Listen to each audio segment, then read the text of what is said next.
ಮೊದಲನೇದಾಗಿ ತುಳು ಸಿನಿಮಾಗೆ ಬೆಂಗಳೂರಲ್ಲಿ ಇಷ್ಟು ದೊಡ್ಡ ರೆಸ್ಪಾನ್ಸ್ ನೋಡಿ ಬಹಳ ಖುಷಿ ಆಯಿತು. ನಾನು ಕೂಡ ಎಲ್ಲ ಕಡೆ ಸೋಷಿಯಲ್ ಮೀಡಿಯಾದಲ್ಲಾಗಲಿ ಬೇರೆ ಬೇರೆ ಕಡೆ ಸರ್ಕಲ್ ಸಿನಿಮಾ ಬಗ್ಗೆ ಕೇಳ್ತಾ ಇದ್ದೆ, ನೋಡಬೇಕು ಅನ್ನೋ ಒಂದು ಆಸಕ್ತಿ ಇತ್ತು. ಬಟ್ ಇವತ್ತದು ನೋಡೋ ಹಾಗಾಯಿತು. ಮೊದಲನೇದಾಗಿ ಫ್ರಮ್ ಮೈ ಹಾರ್ಟ್ ನಿಜವಾಗ್ಲೂ ಬಹಳ ಬಹಳ ಖುಷಿಯಾಯಿತು ಸಿನಿಮಾ ನೋಡಿ. 2.5 ಗಂಟೆ ತುಂಬ ನಕ್ಕದೆ.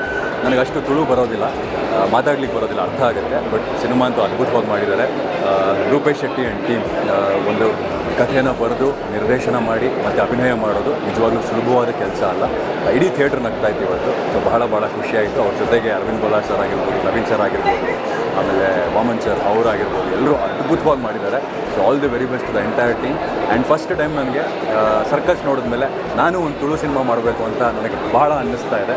ಸೊ ಎಸ್, ಇಡೀ ಚಿತ್ರತಂಡಕ್ಕೆ ಒಂದು ಸೆಕೆಂಡ್ ಒಳ್ಳೆಯದಾಗಲಿ. ಭಾಳಷ್ಟು ಶ್ರಮ ಪಟ್ಟಿದ್ದಾರೆ. ಆ್ಯಂಡ್ ರಾಹುಲ್ ಎಡಿಟರ್ ಆಗಿರ್ಬೋದು, ತುಂಬ ಗೊತ್ತಿರೋವಂಥ ತಂಡ. ಸೊ ಒಳ್ಳೆಯದಾಗಲಿ. ಈ ಸಿನಿಮಾ 100 ದಿನ ಆಚರಿಸ್ತೀನಿ ನನಗೆ. Thank you.